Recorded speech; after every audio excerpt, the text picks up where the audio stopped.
Good evening, everybody. Thank you so much for joining us tonight. I'm so thrilled that you're here because I think we're going to have a conversation that you'll really enjoy. Two young women, Tiffany and Isabel, are juniors at Boston College. And their year was completely disrupted, their spring semester torn out from underneath them. And as they were trying to navigate their way forward, they noticed that there were an awful lot of folks in need, but they also noticed there were an awful lot of folks that were looking to try to find ways to give back. And so what do? They started this initiative called Foster a Family that ends up pairing people that are in need of assistance with folks that are able to give something, something as basic as a grocery run or even a phone call or, yes, financial assistance, but whatever it is that a family is in need of to match that parent. And they've done all of this while balancing numerous other challenges and the uncertainty that all of us are up against. The conversation's fantastic and the story is extremely inspiring. So I'll let them tell it, but please welcome Tiffany and Isabel. How did you guys come up with this idea? And first off, just thank you for doing it. What an incredible thing. And for, I think, the data that I saw, nearly 90 families that have been matched, and this enormous amount of good that has come out of this. And how did you come up with it? How did you do it? Just walk me through it. A little closer to 50 than 90, but we hope to get it up here. There you go. So obviously we were sent home from school about late March, and I'm a big news watcher, so it was hard to avoid the stories of all the families whose lives have been totally overturned by the pandemic, and no one could have prepared for this. So I started to feel kind of anxious and helpless and wanting to do something. But it's so difficult to know how to help during this time. I saw a lot of efforts on Facebook, raising money, or people even just individually posting like, hey, I really want to help. If anybody out there is in need, reach out to me. And I felt like there could be a better way to connect individuals, which is so important when we're all so socially distant right now. And with my very limited technological skills, I thought I could make somewhat of a basic website, and it took off from there. And Tiffany came in and helped me as soon as it was too much for one person. Yeah. And were you guys friends before? Yeah. Yeah, we're both in theater at BC, so that's how we met. Wow. And so how did you get connected with Isabel over the project? Did you guys just talking it through, or what? Yeah, so I believe it was a post in like one of our Facebook groups or something like that. I think Isabel was posted the website, and I loved the idea of it, and I was looking for ways to put my time, and I also felt like I wanted to help, but I didn't know how to do it most effectively. And I thought this would be a great way to do that. So I reached out to Isabel. I said, hey, I love this project. Let me know if you need any help with anything. To kind of just tick off from there. No way. So what do you guys, how's it work, and what are you doing now? How do you make it happen? Yeah, so there's a website, fosterfamily.net, and then we have two forms. We have the Become a Helper form, and then we have a Find a Helper form. And so essentially what anybody can do is that they can log on to the website. They just fill out the form. So if you're looking to offer help, you just input if you're able to do financial assistance, if you're able to do childcare, deliver groceries, prescriptions, things like that, or even just a friendly phone call. There's also an option for other. And then we also have people filling out a separate form that they look for the same services. So then Isabel will go through and match the families manually through the different forms. Wow. And spreading now by word of mouth, or what are you using to get the word out, and how do families know that the resource is there as a way to get help, and how do others know that, hey, this is a great place, give it if you can? Well, I first posted it on my Facebook, which was not a huge, it's not a big social media platform for me, but so I put it there first, and then my town in Randolph, New Jersey, they put out like a small article on it, and my one former professor is a staff writer at the Globe, and I thought, like, okay, I'm just gonna reach out to lots of people. I did some lame hashtag the Ellen show on Twitter, like some little things like that. And I reached out to him, and he thought it was a great idea, and he connected me with a reporter, and that's how we got the Globe article out there, Yeah. which was so great, because we've had most of our success in Massachusetts so far, and I love that. It's the best place. It's so nice to be able to like give back to the community that we're such a big part of. And so I think that article was really a big stepping stone to get the word out to people in communities who want to help and who really need help. Yeah, and then my mom also works with Child and Family through Rhode Island, so we're trying to expand our outreach through that as well. But that's, I think, definitely something that we could use more help on, is being able to reach the people who need the help, because we have people coming in from both, like, who want to be a helper and who need the help, but we definitely see our program having more people sign up right now who want to help people, and we know that there's still a lot of people who need help. It's just a matter of being able to reach them. So hopefully doing things like this will help with that. Let's hope so. We've tried to use the particular Facebook page and social media platforms to try to highlight a lot of the news that's been coming out of this, as you guys indicated. But I think one of the issues that's come about because of this virus is that people are seeing the consequences of it come about in perhaps ways that might make sense, but weren't necessarily the ones that people were going to think of first. Right. So you think of a novel virus, a virus that nobody has, it can affect anybody, it's going to affect everybody equally. Well, yes, it can affect everybody. It's not affecting everybody equally, because people with different socioeconomic backgrounds, people that live in different parts of communities, have the ability to socially distance, and some that don't. Right? All those essential workers, folks that, interestingly enough, we often called service workers beforehand, that are now essential workers. Well, they don't have that luxury of taking that time off, or getting paid leave, or paid sick note time, or anything else. And all of a sudden, you're seeing infections rates spike in communities like Chelsea, and Lawrence and Brockton and others across Massachusetts, and similar stories across the country. So we've tried to use our platforms to really engage in those conversations, and to highlight some of those leaders that are trying to do everything they can to confront it and to change it. And my hope is, from this and elevating your voices in this, is to be able to create a bit of that pairing too, and you're going to have some of those folks recognize that, hey, if you've got people that are willing to give, that you can provide, that there's a way there that people in communities like Lawrence and Chelsea that need help and that needs that support. So fingers crossed for you. And I was wondering if you have, if there's any stories of either people that have reached out about providing some sort of help, or families that have reached out in need of assistance that you've heard of, or that have been particularly meaningful or impactful. Yeah, I can think of a few for sure. Yeah. I've actually to correspond with a few of the people who've been really candid about their situations. And like Tiffany said before, there's that other section on the form. And I've been really amazed by some of the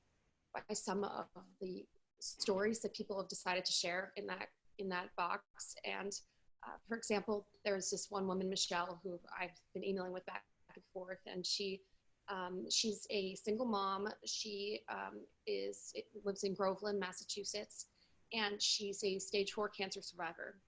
And she's a stage 4 cancer survivor, and her she's not able to work anymore. Obviously, she's immunocompromised. She has to be there for her son, and she has to be socially distant, protect herself and others. And so she is really in a tough position now, and she's actually someone who has been a cancer patient advocate before. So she's someone who's used to spending her time helping other people. And she's reaching out because she needs help. And I think a lot of people are in that position right now, a position that they've never been in before, where they just, all that security that they had is just somehow in this whirlwind, it's just totally it's thrown around. And so she reached out for help, and we were able to connect her with some wonderful helpers, and she has just been so grateful. And I've loved to hear how she's updates on how she's doing. And also like people like her, or there's another woman, a mom from Boston, and she said she filed for unemployment and she didn't qualify, and she was really heartbroken because I mean that's a difficult situation to be in. And we were also able to connect her with the helper. And it's people in those situations who the most heartwarming part about it is at the end of the exchanges, they tend to be the ones who are the most gracious and the most willing to give back. Also, like I've been so amazed by people who've come back after having been paired with a helper, like a foster family, and they say like, "How can I help? I think what you're doing was wonderful, and I would like to do something." And I think at the end of this, everyone wants to say like, "I did what I could. I did what I could for myself. I did what I could for other people, and no one knew what was going to happen, but I put myself and my resources out there and my heart in a good place." Good for you. Have you heard from any stories from helpers that have been providing the assistance as to what what that experience has been like? Yeah. So there was one. Okay, it's my mother. My mother. I like mom. There you go. Good for you. Mother, was a helper for somebody. She was, obviously I had to do like a trial run, so I was like, "Mom, let's do this." And she heard back from the woman, and she didn't know that I was her daughter or anything. She probably thought this was way more established and well developed. She said like, thank you so much. My mom has kept in contact with her, and she, I believe, is a yoga instructor. And she said like, I don't know how I can help right now, but if you want, I can send you like some yoga videos, or I can just little things like that are just so heartwarming and show you that people from all sides want to help each other. It's just some people, the help that they need, like for example, senior citizens getting groceries. How are they supposed to do that? And grocery delivery is so hard to get right now. And so while we don't want to encourage anyone to go out, some people more than others really need to be inside. And so it's great because those senior citizens can look to or immunocompromised people can look to foster family to be connected with someone who might be less at risk. Good for you. Tiffany, what's been your experience from engaging with this project? I think it's definitely given me more hope. This was, especially at the beginning, I was so scared. I was so anxious. I just didn't really feel like anything was going to get better.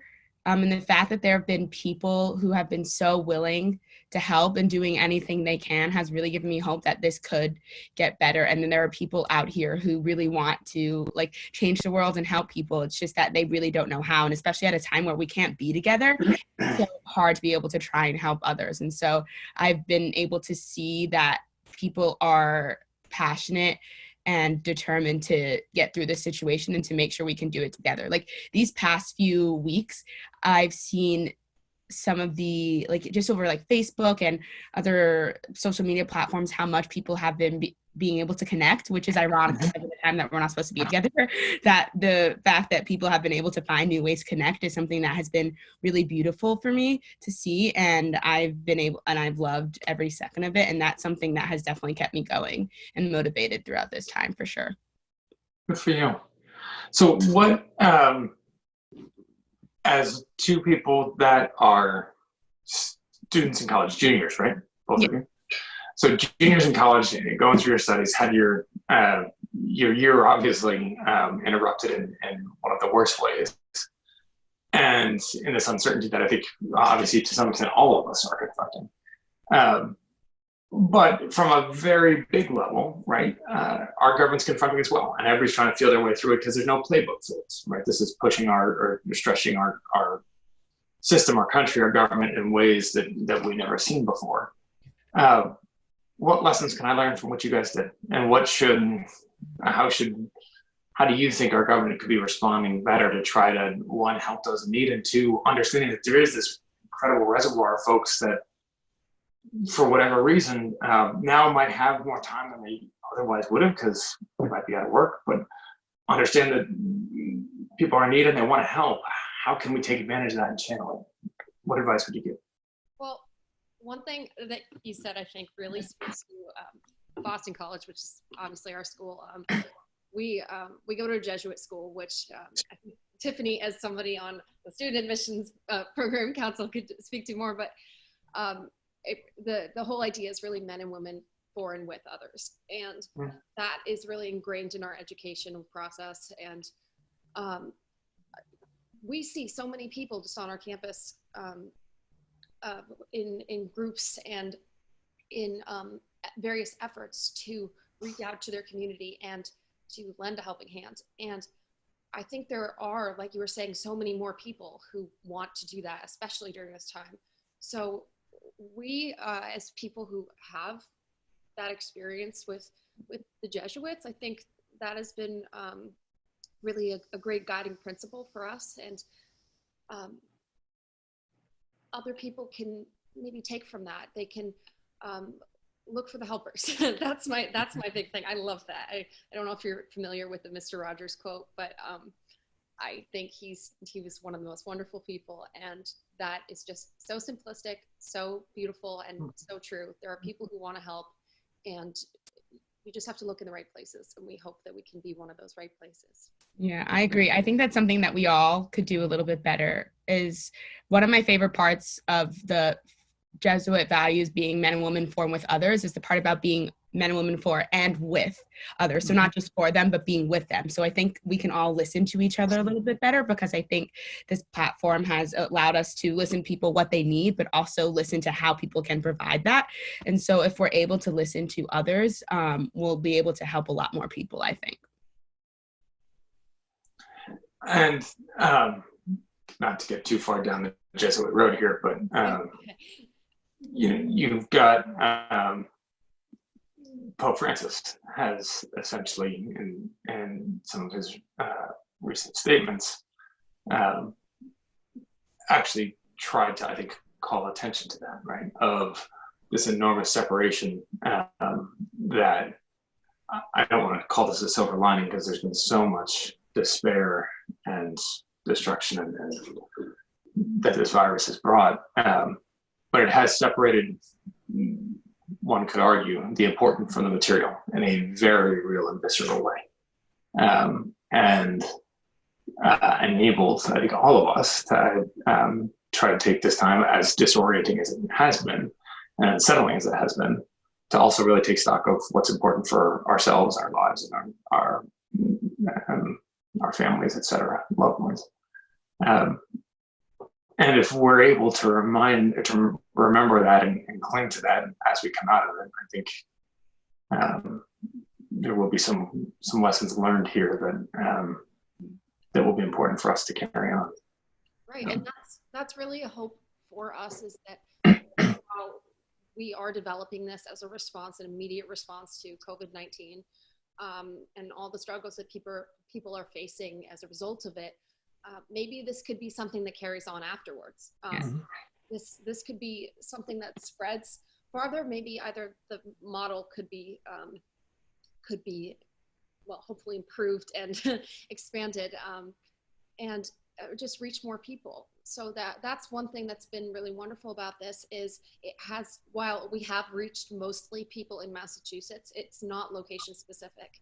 So we've had people from San Diego, Kansas, like all over New York, who have registered either as helpers or as foster families. And it's just such a great feeling to have that idea that we're all in this together in this one way, even though we're so distant.